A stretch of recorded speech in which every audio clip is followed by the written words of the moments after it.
Hello students, and welcome back in our next class.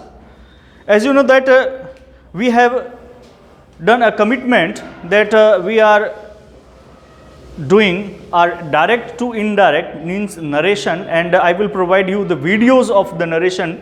And today we are going to start our topic, that is narration. And this narration is also called active to,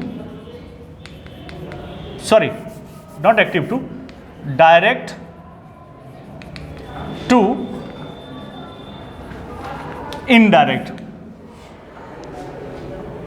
direct to indirect क्या कर रहे हैं हम आज? Narration, जिसको हम direct to indirect भी बोलते हैं. It is also called direct to indirect. And there is an another name of this topic, that is speech. Okay, what? Speech. Indirect speech, speech, the same thing is narration and direct to indirect. Narration कह लीजिए, direct to indirect कह लीजिए, या फिर इसे आप speech कह लीजिए, एक ही नाम होता है, कोई अंतर नहीं है इस चीज़ के अंदर. क्लियर है मेरी बात? ठीक है. तो अब मैं सबसे पहले, हमारे पास में क्वेश्चन है, there is a single question that what is direct. What is direct? Direct क्या होता है वो बताइए मुझे सबसे पहले. डायरेक्ट क्या होता है? कहते हैं ना हम डायरेक्ट, मैं ये काम डायरेक्ट कर रहा हूं. भी डायरेक्ट क्या डायरेक्ट कर रहे हो? कौन सा काम होता है डायरेक्ट? सीधा, प्रत्यक्ष, जिसको हम कहते हैं, मतलब प्रत्यक्ष. तो डायरेक्ट का मतलब क्या है? What is the meaning of direct? When we said anything और we said any statement as it is, that was or that is spoken by the doer of the subject, or we can say doer of the action. मतलब क्या है कि अगर कोई काम करने वाला है तो उसके कर्ता के द्वारा अगर किसी बात को उस जैसा उसने कहा है वैसा का वैसा ही बता दिया जाता है तो उसे हम क्या कहते हैं? डायरेक्ट कहते हैं. वापस से सुन लीजिए कि डायरेक्ट क्या होता है? वक्ता के द्वारा कही गई बात को जैसा है वैसा ही बता देना. ठीक है. वक्ता कौन? बोलने वाला, सब्जेक्ट. ठीक है, जो उस वक्त काम कर रहा है. तो क्या मतलब होता है डायरेक्ट? मैं बहुत ही सिंपल एक लाइन लिख रहा हूं कि the statement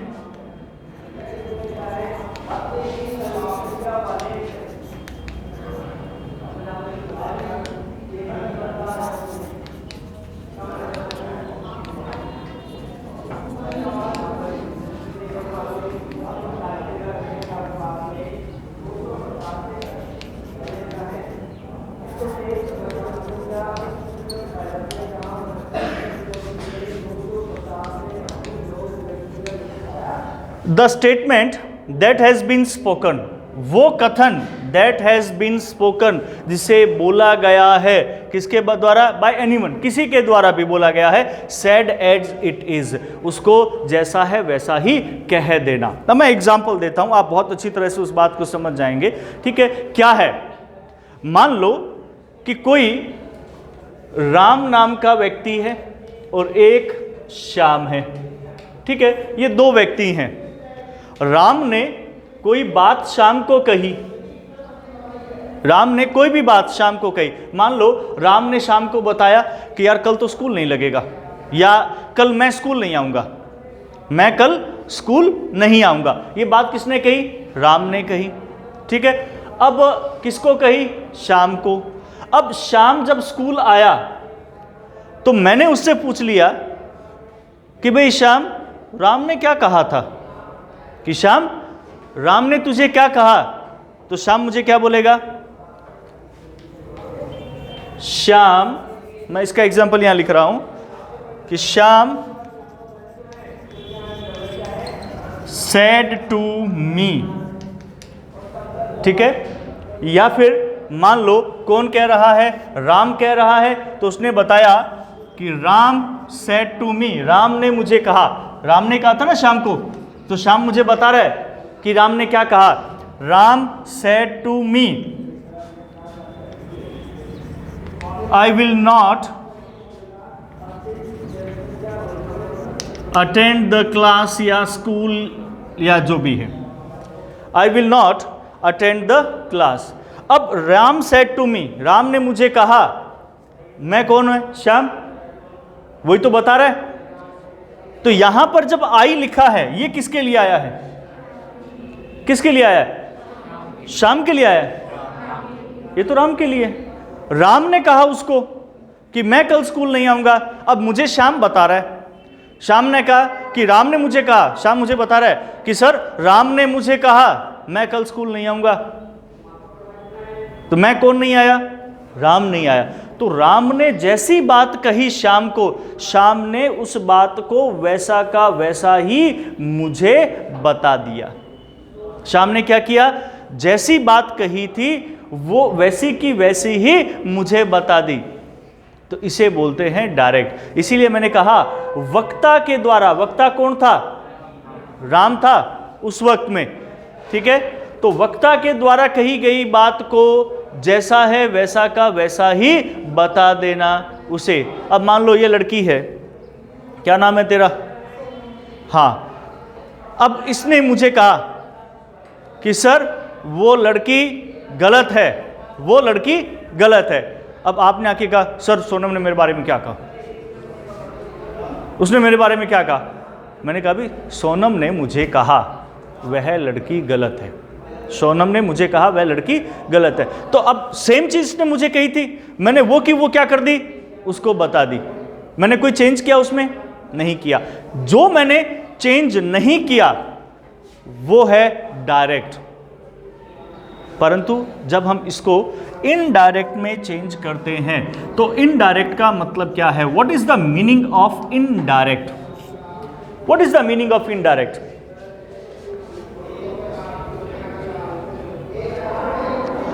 The statement that has been changed or that is changed in our own sentences, own words. वक्ता के द्वारा कही गई बात को अपने शब्दों में बदल देना। वक्ता के द्वारा कही गई बात को अपने शब्दों में बदल देना means the statement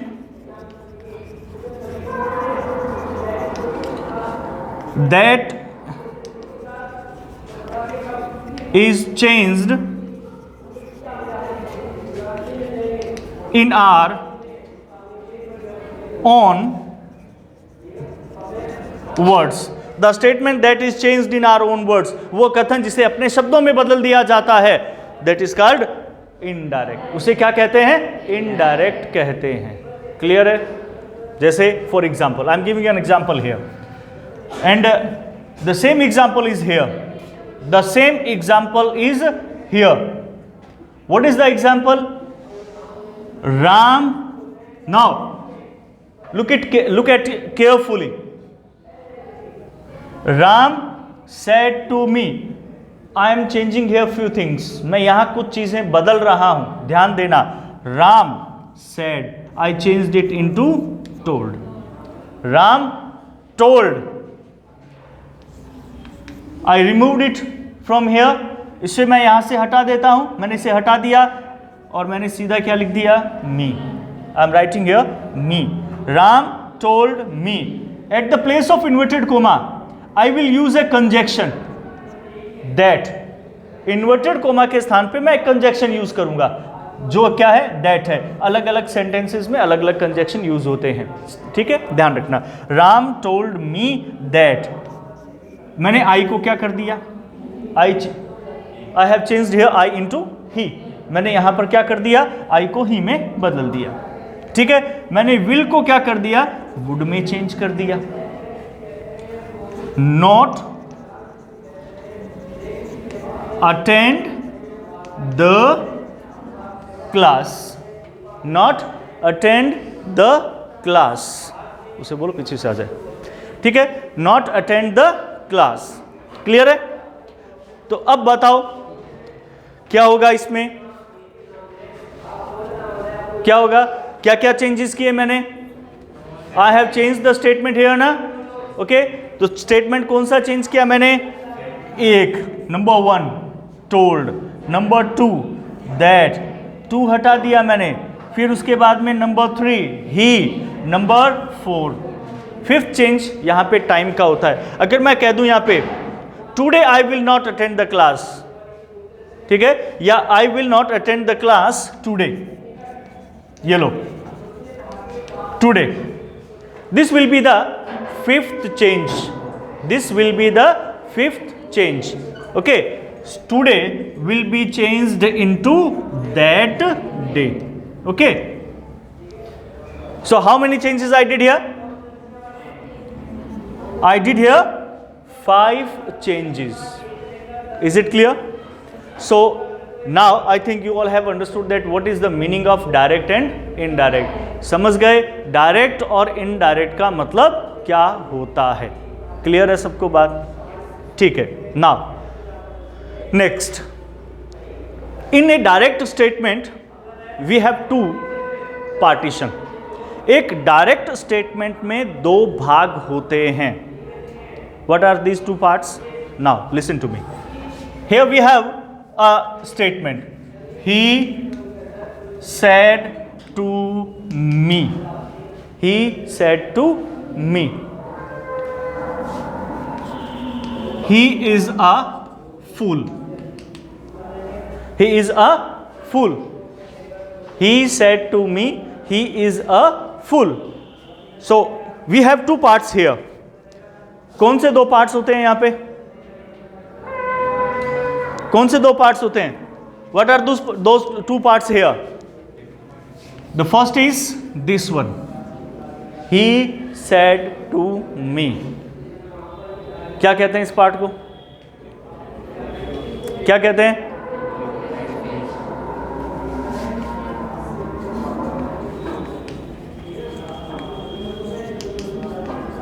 Reporting verb.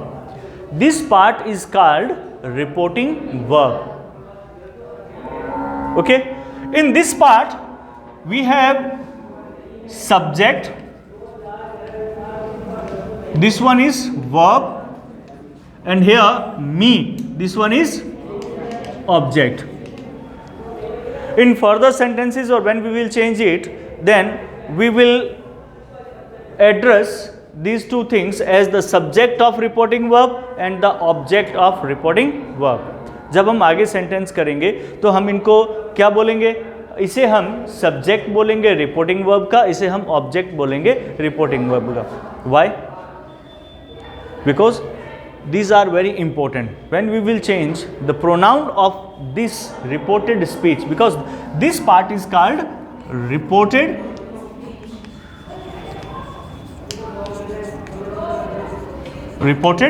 speech, okay.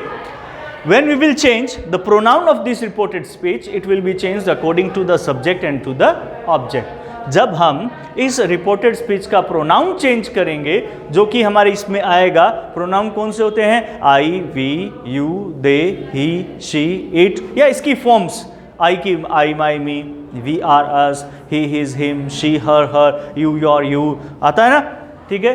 तो अगर हम इनकी जो प्रोनाउंस हैं उनको जब हम चेंज करेंगे, जो प्रोनाउंस रिपोर्टेड स्पीच में यूज़ की जाती है, so these pronouns will be change according to the subject and object of the verb. Clear है? ठीक है, क्लियर है? तो ध्यान रखना इस चीज़ का। 1 मिनट बेटा, वापस क्लास में। क्लियर हो गया? ठीक है, तो आज के वीडियो में हम इतना ही देखेंगे, इसके बाद में हम आगे का पार्ट करेंगे। उतार लो।